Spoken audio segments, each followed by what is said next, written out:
ಇರುತ್ತೋ ಅಲ್ಲಿ ಸುರಕ್ಷಿತ ಸಮಾಜ ಅಂತ. ಆದರೆ ನನಗೆ ಇತ್ತೀಚಿನ ದಿನಗಳಲ್ಲಿ ಅನ್ನಿಸ್ತಾ ಇರೋದು, ನಿಜವಾಗ್ಲೂ ನಮ್ಮ ಪೊಲೀಸ್ನವರು ಸುರಕ್ಷಿತವಾಗಿ ಇದ್ದಾರಾ? ಅವರ ಆರೋಗ್ಯ ಸ್ಥಿತಿ ಹೇಗಿದೆ? ಅಂದರೆ ಮಾನಸಿಕ ಸ್ಥಿತಿ ಹೇಗಿದೆ? ಅವರಲ್ಲಿ ಇರುವಂತಹ ಕೆಲವು ವ್ಯಸನಗಳು, ಹಾಬೀಸ್, ಹವ್ಯಾಸಗಳು ಉತ್ತಮ ರೀತಿಯಲ್ಲಿ ಇದೆಯಾ? ನಿಮ್ಮ ಜೀವನ ಸಮತೋಲನವಾಗಿದೆಯಾ? ಒಂದ್ಸಲ ಕಣ್ಮುಚ್ಚಿ ಒಂಥರ ಧ್ಯಾನದ ಥರ, ಮೆಡಿಟೇಷನ್ ಥರ ನಾನು ಹೇಳೋ ಅಂತಹ ಕೆಲವು ಮಾತುಗಳನ್ನು ಕೇಳಿಸ್ಕೊಳ್ಳಿ. ನಿಜವಾಗ್ಲೂ 100 ಜನರಲ್ಲಿ ಒಂದು 10 ಜನರಾದರೂ ಇರ್ತಾರೆ. ಯಾಕೆ ಹೇಳ್ತಾ ಇದ್ದೀನಿ ಅಂದರೆ, ನಾನೇ ಇತ್ತೀಚೆಗೆ ಒಂದು 3 ರಿಂದ 4 ತಿಂಗಳಿರ್ಬೋದು, I heard maybe 2 to 3 or 3 to 4 ಅಲ್ವಾ, ಬಹಳ ದುಃಖಕರವಾದಂತಹ ಘಟನೆಯನ್ನ ನೀವೆಲ್ಲರೂ ನೋಡ್ತಾ ಇದ್ದೀರಿ ಅಥವಾ ಕೇಳ್ತಾ ಇದ್ದೀರಿ. ನಾನು ಕೇಳಿದ್ದೀನಿ, ಕಣ್ಣಲ್ಲಿ ನೋಡಿಲ್ಲ. ಪೊಲೀಸ್ ಅಂದಾಗ ನಾವು ಸಮಾಜದಲ್ಲಿ ಒಂದು ಜವಾಬ್ದಾರಿಯುತ ಸ್ಥಾನದಲ್ಲಿರುವಂತಹ ಒಬ್ಬ ಅಧಿಕಾರಿ ಅಲ್ವಾ. ಅಂತಹ ಒಬ್ಬ ಅಧಿಕಾರಿನೇ ಒಂದು ಆನ್ಲೈನ್ ಗೇಮ್ ವ್ಯಸನಕ್ಕೆ ಒಳಗಾಗಿ ಸಾಲದ ಸುಳಿಯಲ್ಲಿ ಸಿಲುಕಿ ಮಾನಸಿಕ ಒತ್ತಡದಿಂದ ತನ್ನ ಜೀವನವನ್ನ ಕಳ್ಕೊಂಡಿದ್ದಾರೆ ಅಂತ ಹೇಳಿ ನನಗೆ ಆ ಸುದ್ದಿ ಬರುವಾಗ ನನಗೆ ಬಹಳ ಬೇಸರ ಆಗ್ತದೆ, ನೋವಾಗ್ತದೆ, ದುಃಖ ಆಗ್ತದೆ. ನನ್ನ ಜೊತೆ ಹೇಳುವಾಗ ಅಥವಾ ನಾನು ಕೇಳಿಸ್ಕೊಳ್ಳುವಾಗ ಅಥವಾ ನೋಡುವಾಗ ಜನರಲ್ ಆಗಿ ನಾನು ಓದಿದ್ರು ಕೂಡ ನನಗೆ ಅಗಾಧವಾದಂಥ ನೋವು. ನನಗೆ ಆ ನೋವನ್ನ ಎಲ್ಲಿ ಹೇಳ್ಕೋಬೇಕು, ಹೇಗೆ ಹೇಳ್ಕೋಬೇಕು, ಯಾರ ಹತ್ರ ಹೇಳ್ಕೋಬೇಕು, ಇದಕ್ಕೆ ಪರಿಹಾರ ಏನು ಅಂತೆಲ್ಲ ಆ ದಿನ ಎಲ್ಲ ನಾನು ಮೋಸ್ಟ್ಲಿ ನಿದ್ರೆನೂ ಮಾಡಿರಲ್ಲ, ಅಷ್ಟು ಯೋಚನೆ ಮಾಡ್ತಾ ಇರ್ತೀನಿ. ಪೊಲೀಸ್ ಆಗಲಿ ಅಥವಾ ಸಾಮಾನ್ಯ ಕುಟುಂಬದ ಯಾವುದೇ ಒಂದು ವ್ಯಕ್ತಿ ಆಗಲಿ, ಮನಸ್ಸೊಂದು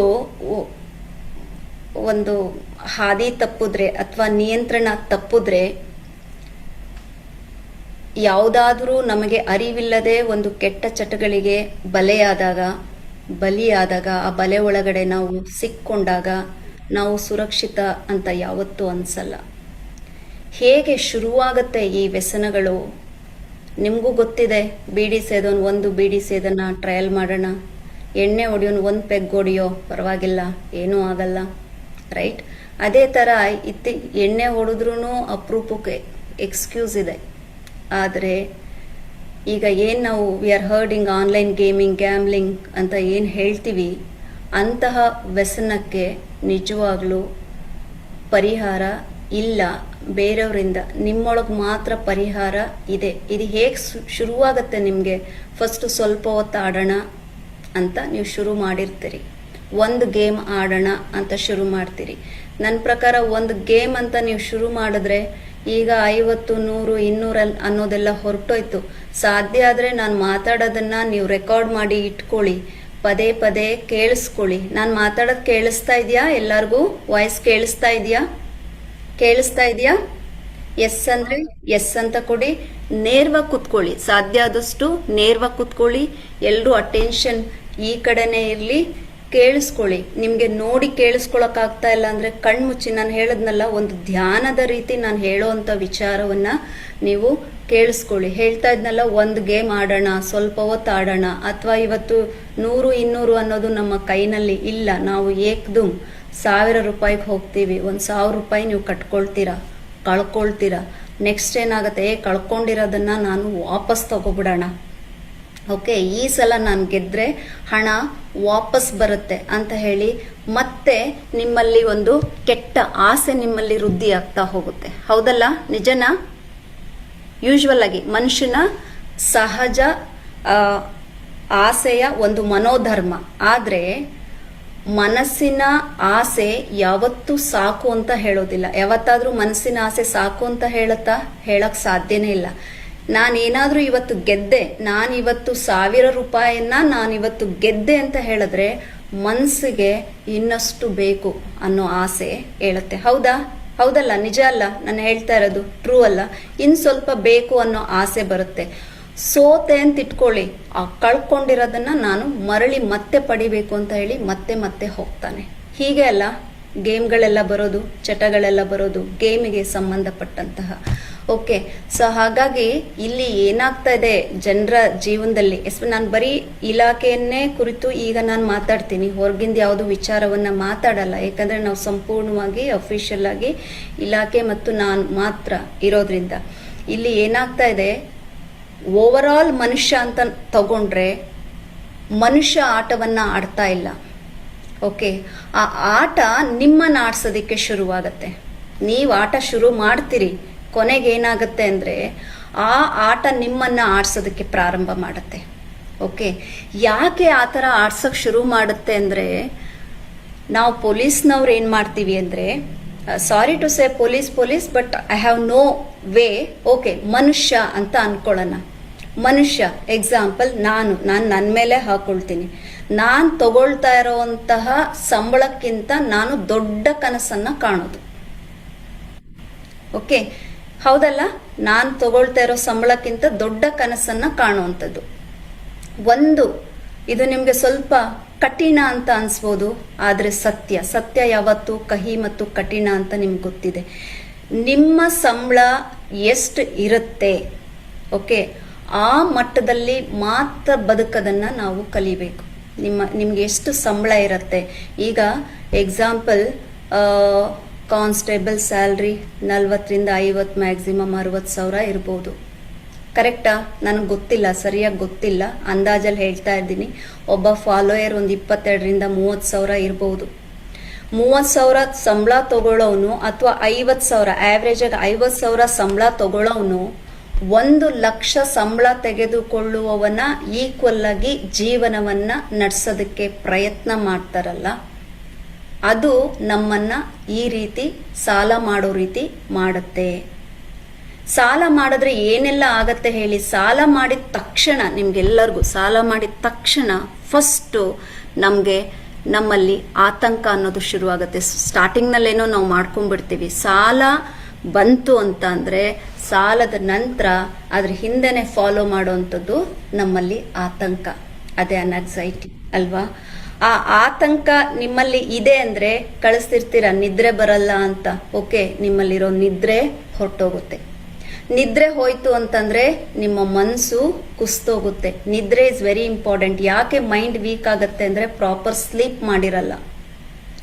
ಓಕೆ, ನೀವೆಲ್ಲರೂ ಅನ್ಕೊಂಡಿದ್ದೀರಾ ಸಂತೋಷ ನಾವು ಮಾಡೋಂತ ಆದಾಯದ ಪ್ರಮಾಣದಲ್ಲಿ ಇದೆ. ನಾನು 1,00,000 ಆದಾಯವನ್ನ ಮಾಡ್ಬಿಟ್ರೆ ನಾನು ಖುಷಿಯಾಗಿದ್ದೀನಿ, ನಾನು ಸಂತೋಷವಾಗಿದ್ದೀನಿ ಅಂತ ಅನ್ಕೊಳ್ತೀರಿ. ನೆನ್ಪಿಟ್ಕೊಳ್ಳಿ, ಸಂತೋಷ ಯಾವತ್ತೂ ನಿಮ್ಮ ಆದಾಯದ ಪ್ರಮಾಣದಲ್ಲಿ ಇಲ್ಲ. ನೆನ್ಪಿಟ್ಕೊಳ್ಳಿ. ಓಕೆ, ಯಾವಾಗ್ಲೂ ನಿಮ್ಮ ತೃಪ್ತಿಯ ಪ್ರಮಾಣ, ನೀವೇನು ಸಂಬಳವನ್ನ ತಗೊಳ್ತಾ ಇರ್ತೀರಿ ಆ ಸಂಬಳದಲ್ಲಿ ನೀವು ಯಾವ ರೀತಿಯ ತೃಪ್ತಿಯ ಜೀವನವನ್ನ ಮಾಡ್ತೀರೋ ಅದರಲ್ಲಿ ನಿಮ್ಮ ಸಂತೋಷ ಇರತ್ತೆ. ಒಂದು ನೆನ್ಪಿಟ್ಕೊಳ್ಳಿ, ನೀವು ಏನೇ ಮಾಡಿ, ನೀವು ಸಾಲ ಮಾಡಿ, ನೀವು ಗೇಮ್ ಮಾಡಿ, ನೀವು ಸುಸೈಡ್ ಮಾಡಿ, ಸತ್ತೋಗಿ, ಏನಾದ್ರೂ ಹಾಗೆ ಒಂದೇ ಒಂದು ಸಲ ನಿಮ್ಮ ಕುಟುಂಬವನ್ನ ಯೋಚನೆ ಮಾಡಿ. ಏನೇ ಒಂದು ಹೆಜ್ಜೆಯನ್ನ ಇಡೋದಕ್ಕಿಂತ ಮುಂಚೆ, ನೀವೊಂದು ಕಾರ್ಡ್ಸ್ ಹಿಡಿಯುವ ಮುಂಚೆ ಅಥವಾ ನಿಮ್ಮ ಮೊಬೈಲ್ನಲ್ಲಿ ಒಂದು ಆ್ಯಪ್ ಅನ್ನ ಡೌನ್ಲೋಡ್ ಮಾಡುವ ಮುಂಚೆ ನಿಮ್ಮ ಕುಟುಂಬದ ಮೌಲ್ಯವನ್ನ ನೀವೆಲ್ಲ ತಿಳ್ಕೊಳ್ಳಿ. ನೀವು ಕಳ್ಕೊಂಡಿರುವಂತ ಹಣವನ್ನ ಸಂಪಾದನೆ ಮಾಡಬಹುದು. ನೆನ್ಪಿಟ್ಕೊಳ್ಳಿ. ಓಕೆ, ನೀವು ಕಳ್ಕೊಳ್ಳುವಂತ ಹಣ ಮತ್ತೆ ನಾವು ಸಂಪಾದನೆ ಮಾಡ್ಬೋದು. ನಾನು ಕಳ್ಕೊಳ್ಳೋ ಹಣ ನಾನು ಮತ್ತೆ ಸಂಪಾದನೆಯನ್ನ ಮಾಡ್ತೀನಿ. ಆದ್ರೆ ಒಂದೇ ಒಂದು ಯೋಚನೆ ಮಾಡಿ, ನಿಮ್ಮಿಂದ ದೂರ ಆದಂತಹ ನಿಮ್ಮ ಹೆಂಡತಿ, ಆ ಹೆಂಡತಿಯ ಅಳು ಅಥವಾ ಆ ಗೋಳಾಡುವ ಅಥವಾ ಗಾಬರಿಗೊಳ್ಳುವಂತಹ ಆ ನಿಮ್ಮ ಮಕ್ಕಳುಗಳು, ನಿಮ್ಮ ತಂದೆ ತಾಯಿ, ವಯಸ್ಸಾದಂತಹ ತಂದೆ ತಾಯಿ, ವಯಸ್ಸಿಗೆ ಬಂದಂತಹ ದುಡಿಯುವಂತಹ ಮಗನನ್ನ ಕಳೆದುಕೊಂಡಂತಹ ತಂದೆ ತಾಯಿಯ ನೋವು, ಅವರ ಮನಸ್ಸನ್ನ ಯಾರು ಮತ್ತೆ ಯಥಾಪ್ರಕಾರ ಹೇಗಿತ್ತು ಹಾಗೆ ತರೋದಕ್ಕೆ ಯಾರಿಂದಲೂ ಸಾಧ್ಯನೇ ಇಲ್ಲ. ಓಕೆ, ಹಾಗಾಗಿ ನೀವು ಮಾಡುವಂತ ಪ್ರತಿಯೊಂದು ಸಾಲದ ಹಿಂದೆ, ನೀವು ಹೋಗುವಂತವ ಅಥವಾ ಯಾವುದೇ ವ್ಯಸನಿಗಳು ನೀವೇನಾಗ್ತೀರಿ ಅದರ ಹಿಂದೆ ಓಕೆ ಒಂದೇ ಒಂದು ಸಲ ಯಾವುದೇ ನಿರ್ಧಾರವನ್ನು ತೆಗೆದುಕೊಳ್ಳುವ ಮುನ್ನ ನಿಮ್ಮ ಕುಟುಂಬವನ್ನು ನೆನಪು ಮಾಡ್ಕೊಳ್ಳಿ. ಅದ್ರ ಹಿಂದೆ ನಿಮ್ಮ ಕುಟುಂಬದ ಭವಿಷ್ಯ ಇರುತ್ತೆ, ಅರ್ಥ ಮಾಡ್ಕೊಳ್ಳಿ. ನಾನು ಏನು ಹೇಳ್ತಾ ಇದ್ದೀನಿ ಇದೇ ನಿಮಗೆ ಟ್ರೂ. ನೀವು ಮಾತಾಡೋದು ನನಗೆ ಕೇಳಿಸ್ತಲ್ಲ. ಕೊನೆಗೆ ಏನಾದರೂ ನೀವು ಪ್ರಶ್ನೆ ಇದ್ದರೆ ನಾನು ನನ್ನ ಕಡೆಯಿಂದ ಮ್ಯೂಟ್ ಮಾಡಿ ನಿಮಗೆ ನಾನು ಕೊಡ್ತೀನಿ.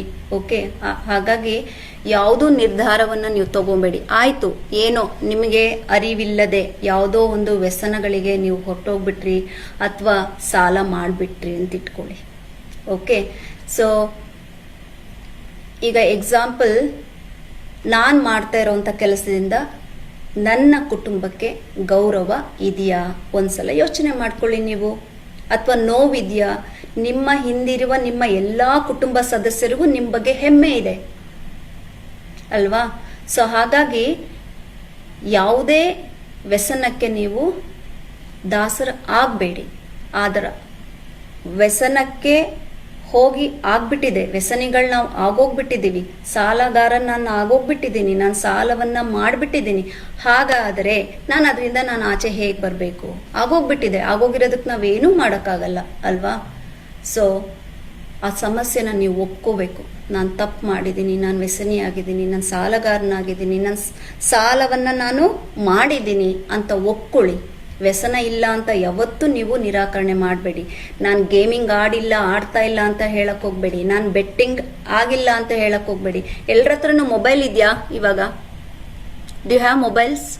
ಇದ್ರೆ ಒಂದ್ಸಲ ನಿಮ್ಮ ಮೊಬೈಲ್ ತೆಗಿರಿ, ಯಾವುದಾದ್ರೂ ಆ್ಯಪ್ಗಳಿದ್ರೆ ಇವತ್ತೇ ಈ ಕ್ಷಣ ಈ ಒಂದು ತಿಂಗಳು ಯಾವುದೇ ಕಾರಣಕ್ಕೂ ಯಾವುದೇ ಗೇಮ್ ಆ್ಯಪನ್ನು ನಾನು ಓಪನ್ ಮಾಡಲ್ಲ ಅಂತ ಆ್ಯಪ್ ಎಲ್ಲ ಈಗಲೇ ಈ ಕ್ಷಣನೇ ಜಸ್ಟ್ ಅನ್ಇನ್ಸ್ಟಾಲ್ ಮಾಡಿ. ಸಿನ್ಸಿಯರ್ ಆಗಿ ಅಲ್ಲಿ ಯಾರು ಇದ್ರೆ ಸಿನ್ಸಿಯರ್ ಆಗಿ ತೆಗೆದು ಡಿಲೀಟ್ ಮಾಡಿ ನೋಡೋಣ. ಅದು ನಿಮ್ಮ ಆತ್ಮಸಾಕ್ಷಿ. ನೋಡಿ, ತೆಗೀರಿ, take out your mobiles. If you have any mobiles, if you have ಏನಾದ್ರೂ ಒಂದು ಆ್ಯಪ್ ಇದ್ರೆ ದಯವಿಟ್ಟು ತೆಗೀರಿ. ಇದೆಲ್ಲ ಒಂದು ಕ್ರಾಂತಿ ಆಗಲಿ. ಇಲಾಖೆ ಒಳಗಡೆ 12th ಬೆಟಾಲಿಯನ್ ಇಂದನೇ ಇಡೀ ಕರ್ನಾಟಕ ರಾಜ್ಯದಲ್ಲಿ ಒಂದು ಕ್ರಾಂತಿ ಆಗಲಿ. ಇವೆಲ್ಲ ಒಳ್ಳೆ ಕ್ರಾಂತಿ. ಮೊಬೈಲಲ್ಲಿ ಯಾವುದು ಆ್ಯಪ್ ಇಟ್ಕೋಬೇಡಿ, ಅನ್ಇನ್ಸ್ಟಾಲ್ ಮಾಡಿ. Do it that. ನಾಳೆ ಮಾಡ್ತೀನಿ, ಸಂಜೆ ಮಾಡ್ತೀನಿ, ಆಮೇಲೆ ಮಾಡ್ತೀನಿ, ಈಗ ಮಾಡ್ತೀನಿ, ಆಗ ಮಾಡ್ತೀನಲ್ಲ. Right now we have to do it. ಆಪ್ಗಳನ್ನೆಲ್ಲ ಅಳಿಸ್ಬಿಡಿ ಕಂಪ್ಲೀಟ್ ಆಗಿ. ಓಕೆ, ಅದು ಮೊದಲು. ಜೊತೆಗೆ ನಿಮ್ಮಲ್ಲಿ ಯಾವುದೇ ನಿಮ್ಮ ಹಣ ಕಂಟ್ರೋಲ್ ನಿಮ್ಮ ಕೈನಲ್ಲಿಲ್ಲ, ನೀವು ಸಾಲ ಮಾಡಿಬಿಟ್ಟಿದ್ದೀರಿ ಅಂತ ಇಟ್ಕೊಳ್ಳಿ. 1 ತಿಂಗಳು ನಿಮಗೆ ಬಹಳ ನಂಬಿಕೆ ಇರುವಂತಹ ನಿಮ್ಮ ಕುಟುಂಬಸ್ಥರ ಒಂದು ವ್ಯಕ್ತಿಗೆ ನಿಮ್ಮ ಹಣ ನಿಯಂತ್ರಣ ಮಾಡುವಂತಹ ಜವಾಬ್ದಾರಿಯನ್ನು ಕೊಟ್ಬಿಡಿ. ಅದ್ರ ಜೊತೆಗೆ ಪ್ರತಿದಿನ ಅದ್ರ ಬಗ್ಗೆ ಏನು ತಿಳ್ಕೊಳಕ್ ಹೋಗ್ಬೇಡಿ, ಅನಲೈಸ್ ಮಾಡಬೇಡಿ, ಜಸ್ಟಿಸ್ ಮಾಡಕ್ ಹೋಗ್ಬೇಡಿ. ಸುಮ್ಮನೆ ಬ್ಲೈಂಡ್ ಆಗಿ ಕಲ್ಲು ತರ ಬಂದು ವ್ಯಾಯಾಮ ಮಾಡಿ, ಕಲ್ಲು ತರ ಬಂದು ಯೋಗ ಮಾಡಿ. ಓಕೆ, ಯೋಗ ಕಲ್ಲಿಗೆ ಜೀವವನ್ನ ಕೊಡುತ್ತೆ, ಜೀವನವನ್ನು ಕೊಡುತ್ತೆ. ನಾನು ಮಾತಾಡೋದು ಕೇಳಿಸ್ತಿದ್ಯಾ? ಎಲ್ಲರಿಗೂ ಕ್ಲಿಯರ್ ಇದೆಯಾ? ನಾನೇನಾದ್ರೂ ತಪ್ಪು ಮಾತಾಡ್ತಾ ಇದ್ದೀನಾ? ರೈಟ್ ವೇ ಮಾತಾಡ್ತಾ ಇದ್ದೀನಾ? ಓಕೆ, ಈಗ ನಾನು ಹೇಳ್ತಾ ಇದ್ದೀನಲ್ಲ, ನೀವು ಕಲ್ ತರ ಬನ್ನಿ, ಏನು ಬೇಡ, ಯಾರ ಮೇಲೂ ಕೋಪ ಬೇಡ. ಯೋಗಕ್ಕೆ ಹೋಗು ಅಂದಿದ್ದಾರೆ, ನಾನು ಹೋಗ್ತಾ ಇದ್ದೀನಿ ಅಷ್ಟೇ, ನಾನು ವ್ಯಾಯಾಮ ಮಾಡ್ತಾ ಇದ್ದೀನಿ. ಓಕೆ, ಆ ಕಲ್ ಬಂದ್ರೂ ಕೂಡ ಕಲ್ಲಿಗೆ ಜೀವವನ್ನ ನೀಡುವ ಮತ್ತು ಜೀವನವನ್ನ ಕಟ್ಟಿಕೊಡುವಂತಹ ಶಕ್ತಿ ಯೋಗಕ್ಕಿದೆ. ಧ್ಯಾನ ಮಾಡಿ. ಇಲ್ಲಿ ದೇಹ ಒಂದನ್ನ ನೀವು ಚಲನೆಯಲ್ಲಿ ಇಟ್ಕೊಂಡ್ರೆ ನಿಮ್ಮ ಮನಸ್ಸು ಶಾಂತವಾಗತ್ತೆ. ಬಟ್ ಇವತ್ತು ಏನಾಗಿದೆ ಅಂದ್ರೆ ನಾವು ದೇಹವನ್ನ ಕಲ್ಲಾಗಿ ಇಟ್ಕೊಂಡಿದೀವಿ, ಮನಸ್ಸನ್ನ ಚಲಿಸೋದಕ್ಕೆ ಬಿಟ್ಟಿದೀವಿ. ಅರ್ಥ ಆಗ್ತಿದ್ಯಾ? ನಿಮ್ಮ ಅಟೆನ್ಷನ್ ಈ ಕಡೆ ಬಂದ್ರೆ ನಾನು ಮಾತಾಡ್ಬಹುದು. ಅರ್ಥ ಆಗ್ತಿದ್ಯಾ? ದೇಹ ಏನಾಗಿದೆ, ದೇಹನ ಚಲನೆಯಲ್ಲಿ ಇಟ್ಟದೆ ರೆಸ್ಟ್ ಇಟ್ಕೊಂಡು ಆರಾಮಾಗಿ ನಾವು ಹೀಗಿದ್ಬಿಟ್ಟು ಓಕೆ ಮನಸ್ಸನ್ನ ಹರಿಯ ಬಿಟ್ಟಿದೀವಿ. ಹಾಗಾಗಿ ಮನಸ್ಸಿನಲ್ಲಿ ಶಾಂತಿ ಇಲ್ಲ. ಸೊ ನೀವು ದೇಹವನ್ನ ಚಲಿಸಿ, ದೇಹಕ್ಕೆ ಚಲನೆಯನ್ನ ನೀಡಿ. Okay, so motion is the lotion for your body. Motion ಚಲಿಸ್ಬೇಕು. ಆಗ ಮಾತ್ರ ನಿಮ್ಮ ಮನಸ್ಸು ಏನಾಗತ್ತೆ, ಶಾಂತವಾಗತ್ತೆ. ಜೊತೆಗೆ ಯಾರಾದ್ರೂ ವ್ಯಸನಿಗಳು ನಿಮ್ಮೊಳಗೆ ಯಾರಾದ್ರೂ ನಿಮ್ಮ ಗಮನಕ್ಕೆ ಬಂದ್ರೆ, ಅಧಿಕಾರಿಗಳ ಗಮನಕ್ಕೆ ಬಂದ್ರೆ, ಸಾಧ್ಯ ಆದಷ್ಟು ಒಬ್ಬಂಟಿಯಾಗಿರುವಂತಹ ಸಮಯವನ್ನ, ವ್ಯಸನಿಗಳು ಸ್ವಲ್ಪ ಒಬ್ಬಂಟಿ ಆಗ್ತಾ ಹೋಗ್ತಾರೆ, ಅದನ್ನ ಅವಾಯ್ಡ್ ಮಾಡಿ. ಆದಷ್ಟು ಸಮಯ ಸಿಕ್ಕಿದಾಗ ನಿಮ್ಮ ಕುಟುಂಬದವರಿಗೆ ಹೆಚ್ಚು ಹೆಚ್ಚು ಸಮಯವನ್ನ ನೀಡಿ ಅವ್ರ ಜೊತೆ ಸಮಯವನ್ನ ಕಳಿರಿ. ಇನ್ನೂ ಏನಾದ್ರೂ ಅಗತ್ಯ ಇತ್ತು ಅಂತ ಹೇಳಿದ್ರೆ ಆದಷ್ಟು ನೀವು ಕೌನ್ಸಿಲಿಂಗ್ ಹೋಗಿ. ನನ್ನ ಪ್ರಕಾರ ಈಗ ನಮ್ಮ 12th ಬೆಟಾಲಿಯನ್ಗೆ ಏನು ಸ್ಪೆಷಲ್ ಕೌನ್ಸಿಲಿಂಗ್ ಬೇಕಾಗಿಲ್ಲ. ನಾವು ಅತಿ ಅದ್ಭುತವಾಗಿ 5 PM to 6 PM ದೇಹಕ್ಕೆ ನಾವು ದೇಹವನ್ನ ದಂಡಿಸ್ತಾ ಇರೋದ್ರಿಂದ ನಮ್ಗೆ ಅಲ್ಲೇ ಎಲ್ಲ ನಿಮ್ಮಿಂದ ನಿಮಗೆ ನೀವೇ ಲೀಡರ್ ಆಗ್ತಾ ಇದ್ದೀರಿ, ನಿಮಗೆ ನೀವೇ ಗುರು ಆಗ್ತಾ ಇದ್ದೀರಿ. ಓಕೆ, ಆದರೂ ಇನ್ನು ಅತಿ ಹೆಚ್ಚಿನ ಮಟ್ಟದಲ್ಲಿ ಅವಶ್ಯಕತೆ ಇದ್ದಾಗ ನೀವು ದಯವಿಟ್ಟು ಯಾವುದಾದ್ರೂ ಒಂದು ಮಾನಸಿಕ ತಜ್ಞರು ಯಾರ ಹತ್ರನಾದ್ರೂ ಹೇಳ್ಕೊಳ್ಳಿ. ನಿಮ್ಗೆ ಬಹಳ ಆಪ್ತರು ಯಾರಿರ್ತಾರೆ ಅವ್ರ ಜೊತೆ ನೀವು ಹೇಳ್ಕೊಳ್ಳಿ. ಯಾರ ಜೊತೆನೂ ಹೇಳ್ಕೊಳಕ್ಕಾಗ್ತಾ ಇಲ್ವಾ, ನಾನ್ ನಿಮ್ ಜೊತೆ ಸದಾ ಇರ್ತೀನಿ. ನೀವು ಅಕ್ಕ ಅಂತಿರೋ, ತಂಗಿ ಅಂತಿರೋ, ತಾಯಿ ಅಂತಿರೋ, ಗುರು ಅಂತಿರೋ,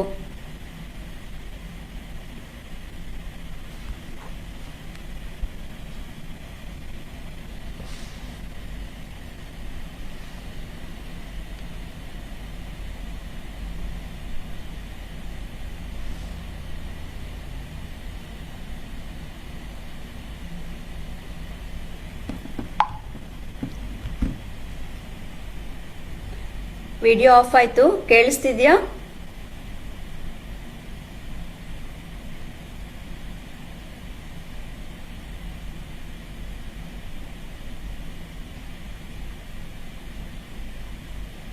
hello,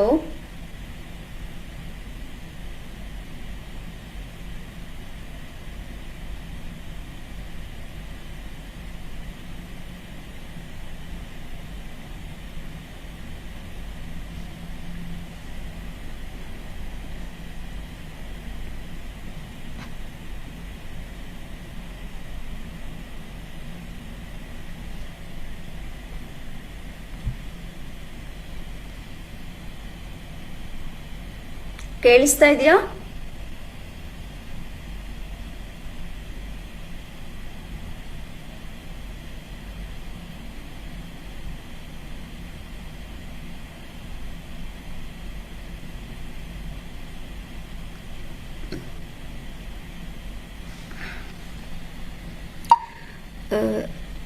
Namaste sir, right now I am in a meeting.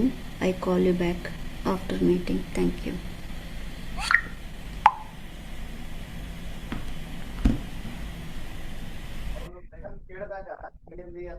Sunday ಮಾಡಿ ರೆಸ್ಪಾಂಡ್ ಮಾಡಿ. ಇದೇ ಬಹಳಷ್ಟು ಜನ ತಲೆ ಕೆಳಗಾಡ್ಕೊಂಡು ಕುತ್ಕೊಂಡಿದ್ದೀವಿ. ನಿಮ್ ಮೊಬೈಲ್ಗಳು ಎಲ್ಲಿದೆ? ಎಲ್ಲಿಗಪ್ಪ ಇವ್ರ ಮೊಬೈಲ್ ಇವ್ರ ಹತ್ರನೇ ಇದೆಯಾ? ಕ್ಲಾಸ್ ಅಲ್ಲಿ ಯಾರು ಮೊಬೈಲ್ ತರಬಾರ್ದು. ಹೊರಗಡೆ ಒಂದ್ ಕಡೆ ಟೇಬಲ್ ಹಾಕ್ಸಿ ಅಲ್ಲಿ ಹೋಗುವಾಗ ನೋಡಿ. ಯಾಕಂದ್ರೆ ಈಗಲೂ ಬಹಳಷ್ಟು ಜನ ತಲೆ ಕೆಳಗಾಡ್ಕೊಂಡಿದ್ದಾರೆ. ನಾನ್ ಮಾತಾಡೋ ಕೇಳಿಸ್ತಾ ಇದೆಯಾ? ಲೈನ್ ಕನೆಕ್ಟ್ ಆಯ್ತಾ? ಇವಾಗ ಕೇಳಿಸ್ತಾ ಇದೆಯಾ? Okay, thank you. ಅದೇ ನಾನು ಹೇಳ್ತಿದ್ನಲ್ಲ, ನಿಮ್ಗೆ ಅಫಿಷಿಯಲ್ ಆಗಿ ಯಾರಾದ್ರೂ ಬಂದು ನಿಮ್ಮ ಅಧಿಕಾರಿಗಳ ಜೊತೆ ಹೇಳ್ಕೋಬೇಕು ಅಥವಾ ಫ್ರೆಂಡ್ಸ್ಗಳ ಜೊತೆ ಹೇಳ್ಕೋಬೇಕು ನಿಮ್ಮಲ್ಲಿರೋ ಅಂತ, ನಾನು ಇಂಥದಕ್ಕೆ ನಂಗೆ ಗೊತ್ತಿಲ್ಲದೇನೆ ಇಂಥದಕ್ಕೆ ನಾನು ದಾಸನಾಗ್ಬಿಟ್ಟಿದ್ದೀನಿ, ವ್ಯಸನಿ ಆಗಿದ್ದೀನಿ, ಅಥವಾ ನಾನು ಇಷ್ಟು ಸಾಲ ಮಾಡಿದ್ದೀನಿ, ಇಂತಹ ಒಂದು ಸ್ಟ್ರೆಸ್ ಅಲ್ಲಿದ್ದೀನಿ, ಹೇಳ್ಕೊಳಕ್ ಕಷ್ಟ ಆಯ್ತು ಅಂದಾಗ ನಾನು ಹೇಳ್ತೀನಲ್ಲ, ಜಗತ್ತಿನ ಯಾವುದೇ ಮೂಲೆಯಲ್ಲಿದ್ರು I will be there for you for any time. ನಾನು ಆಗ್ಲೇ ಹೇಳ್ತಾ ಇದ್ದೆ, ನಿಮ್ಮನ್ನ ನೀವು ಯಾವ ರೂಪದಲ್ಲಿ ನನ್ನನ್ನ ನೀವು ನೋಡ್ತಿರೋ, ಹೇಳದ್ನಲ್ಲ, ಗೆಳತಿಯಾಗಿ, ಒಂದು ಟ್ರೈನರ್ ಆಗಿ, ಒಂದು ಗುರುವಾಗಿ, ಒಂದು ತಾಯಿಯಾಗಿ ಸದಾ ನಾನು ನಿಮ್ ಜೊತೆ ಅಂತೂ ಇರ್ತೀನಿ. ಯಾಕೆ ಅಂತಂದ್ರೆ ಯೋಗ ಬರೀ ದೇಹವನ್ನ ಬಗ್ಸೋದು, ಆಸನಗಳನ್ನ ಮಾಡೋದು ಅನ್ನೋ ಕಲೆ ಮಾತ್ರ ಅಲ್ಲ. ಯೋಗ ಏನ್ ಹೇಳತ್ತೆ ಅಂದ್ರೆ ಮನಸ್ಸು ಗೆದ್ದವನೇ ವಿಜಯಿ ಅಂತ ಹೇಳ್ತಾರೆ. ನೀವು ನಿಮ್ಮನ್ನ ಗೆಲ್ಬೇಕು, ನಿಮ್ಮ ಮನಸ್ಸನ್ನ ಗೆಲ್ಬೇಕು. ₹1,00,000 ಗೆಲ್ಲೋದು ಮುಖ್ಯ ಅಲ್ಲ. ಹೋಗಿ ಗೇಮಿಂಗ್ನಲ್ಲಿ ₹1,00,000 ಗೆಲ್ಲೋದಕ್ಕಿಂತ ನಿಮ್ಮೊಳಗೆ ಗೆಲ್ಬೇಕು ಅನ್ನೋ ಒಂದು ಆಸೆ ಡೆವಲಪ್ ಆಗಿರುತ್ತೆ ನೋಡಿ ಒಳಗಡೆ. ಆ ಆಸೆಯನ್ನ ನಿಯಂತ್ರಿಸೋದಿದೆಯಲ್ಲ, ದಟ್ ಈಸ್ ದೊಡ್ಡ ಸಾಧನೆ. ಅದನ್ನ ನಿಯಂತ್ರಣ ಮಾಡಿ. ಒಂದು ಪಂದ್ಯವನ್ನ ಗೆಲ್ಲೋದು ಬಹಳ ಮುಖ್ಯ ಅಲ್ಲ, ನಮ್ಮಲ್ಲಿರುವಂತಹ ಒಂದು ಕೆಟ್ಟ ಅಭ್ಯಾಸವನ್ನ ಸೋಲ್ಸೋದಿದೆಯಲ್ಲ, ಅದು ನಿಮ್ಮ ದೊಡ್ಡ ಗೆಲುವು. ನೀವು ಬರ್ದಿಟ್ಕೊಳ್ಳಿ, ಇವತ್ತು ಒಂದು ಡೈರಿನಲ್ಲಿ ಬರ್ದಿಟ್ಕೊಳ್ಳಿ ಅದನ್ನ. ಓಕೆ, ಸೊ ನಾನು ಯಾವುದನ್ನು ಗೆಲ್ಲುವುದಕ್ಕಿಂತ ಮುಂಚೆ ನನ್ನಲ್ಲಿ ಏನು ಕೆಟ್ಟ ಅಭ್ಯಾಸ ಇದೆ ಇವತ್ತು, ನಾನು ಆ ಅಭ್ಯಾಸವನ್ನ ಸೋಲಿಸ್ಬೇಕು. ತಿಂಗಳ ಕೊನೆಯಲ್ಲಿ ಅದು ನಿಮ್ಮ ದೊಡ್ಡ ಒಂದು ಗೆಲುವಾಗಿರುತ್ತೆ. ಅರ್ಥ ಆಯ್ತಾ? ಸೊ ಹಾಗಾಗಿ ಇನ್ನೇನು ಹೇಳಲಿ, ಕೊನೆಯದಾಗಿ ಏನು ಹೇಳ್ಬೋದು ನಿಮಗೆ, ಅದೇ ಯಾವತ್ತು ಜೂಜಿನ ಮೇಲೆ ನೀವು ನಿಮ್ಮ ಜೀವನವನ್ನು ಇಡೋದಕ್ಕೆ ಯಾವತ್ತೂ ಹೋಗಬೇಡಿ. ಇದು ನನ್ನ ರಿಕ್ವೆಸ್ಟ್ ಅಂತ ಅನ್ಕೊಳ್ಳಿ. ನೋಡಿ, ಒಂದು ಅರ್ಥ ಮಾಡ್ಕೊಳ್ಳಿ. ಕೇಳಿಸ್ತಾ ಇದೆಯಾ? ಕೇಳಿಸ್ತಾ ಇದೆಯಾ? ಎಲ್ಲರಿಗೂ ಕೇಳಿಸ್ತಾ ಇದೆಯಾ? ರೈಟ್. ಹಣವನ್ನ ಕಳ್ಕೊಂಡ್ರೆ ಸಂಪಾದನೆ ಮಾಡ್ಬೋದು. ನೀವು ಉದ್ಯೋಗ ಕಳ್ಕೊಂಡ್ರೆ ಮತ್ತೆ ಪಡಿಬಹುದು. ಜೀವ ಕಳ್ಕೊಂಡ್ರೆ ಯಾವುದನ್ನು ಮರಳಿ ಪಡೆಯೋದಕ್ಕದು ಸಾಧ್ಯನೇ ಇಲ್ಲ. ಹಾಗಾಗಿ ಯಾವುದೇ ಕಾರಣಕ್ಕೂ ನಾನು ವೇಗವಾಗಿ ಶ್ರೀಮಂತ ಆಗಬೇಕು ಅನ್ನೋ ಕನಸನ್ನ ಬಿಟ್ಟುಬಿಡಿ ಎಲ್ಲರೂ. ಓಕೆ, ವೇಗವಾಗಿ ಶ್ರೀಮಂತ ಆಗಬೇಕು ಅಂತ ಒಂದು ಶಾರ್ಟ್ ಕಟ್ಟಲ್ಲಿ ಹೋದವ್ರು ಎಲ್ಲರೂ ಇವತ್ತು 90% ಓಕೆ ಸಾಲಗಾರರಾಗೇ ಇದ್ದಾರೆ, ಇಲ್ಲ ಸುಸೈಡ್ ಮಾಡ್ಕೊಂಡಿದ್ದಾರೆ. ಓಕೆ, ಶಿಸ್ತು, ತೃಪ್ತಿ, ಪರಿಶ್ರಮ, ಓಕೆ, ಇವು ಮಾತ್ರ ಮನುಷ್ಯನನ್ನ ನಿಜವಾದ ಶ್ರೀಮಂತನನ್ನಾಗಿ ಮಾಡೋದಕ್ಕೆ ಸಾಧ್ಯ. ನಾನಿವತ್ತು ನಿಮ್ಮ ಮುಂದೆ ಬಹಳ ಪ್ರೌಡ್ ಆಗಿ ಹೇಳ್ತೀನಿ, ಯು ಬಿಲೀವ್ ಆರ್ ನಾಟ್. ನೀವೇನೋ ಬೇರೆ ಬೇರೆ ಈ ಬಿಲ್ ಗೇಟ್ಸ್ ಅವರು ಇವರು ಹೆಸರುಗಳೆಲ್ಲ ಹೇಳ್ಬೋದು. ನಾನು ಬಹಳ ಆತ್ಮ ತೃಪ್ತಿಯಿಂದ ನಾನು ಹೇಳ್ತೀನಿ, ನಾನೇ ಅನ್ಕೊಳ್ತೀನಿ ಇಡೀ ಜಗತ್ತಿನಲ್ಲಿ ನಾನೇ ಶ್ರೀಮಂತೆ. ಯಾಕಂದ್ರೆ ನನ್ನಲ್ಲಿ ಶಿಸ್ತು ಇದೆ, ನನ್ನಲ್ಲಿ ಒಂದು ತೃಪ್ತಿದಾಯಕವಾದಂಥ ಒಂದು ಜೀವನ ಇದೆ. ಯಾಕಂದ್ರೆ ನಾನು ಬಹಳ ಪರಿಶ್ರಮವನ್ನ ಪಡ್ತೀನಿ. ಅದರಲ್ಲಿ ಯಾವುದೇ ಎಕ್ಸ್ಕ್ಯೂಸು ನಾನು ಯಾವತ್ತೂ ಕೊಟ್ಕೊಂಡಿಲ್ಲ. ಹಾಗಾಗಿ ಇವತ್ತು ನೀವೆಲ್ಲ ಒಂದು ಸಂಕಲ್ಪವನ್ನ ಮಾಡಿ. ಈ ಕ್ಷಣಕ್ಕೆ ನನ್ನ ಮೈಂಡಲ್ಲಿ ಏನು ಬರುತ್ತೆ ನೋಡ್ತೀನಿ, ಅದೇ ಪದಗಳನ್ನ ನಾನು ನಿಮ್ಗೆ ಹೇಳಿಸ್ತೀನಿ. ಎಲ್ಲರೂ ನಿಮ್ಮ ಕೈಯನ್ನ ನಿಮ್ಮ ಎದೆ ಮೇಲೆ ಇಟ್ಕೊಳ್ಳಿ, ಹೇಳ್ಕೊಡ್ತೀನಿ. ಹೇಳಿ ಹಾಗೆ. ನಾನು ನನ್ನ ಮನಸ್ಸಿನ ಮಾಲೀಕ,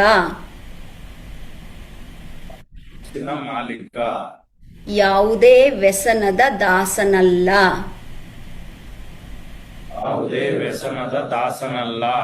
ನನ್ನ ಆದಾಯದ ಮಿತಿಯಲ್ಲಿ ನಾನು ಬದುಕುತ್ತೇನೆ.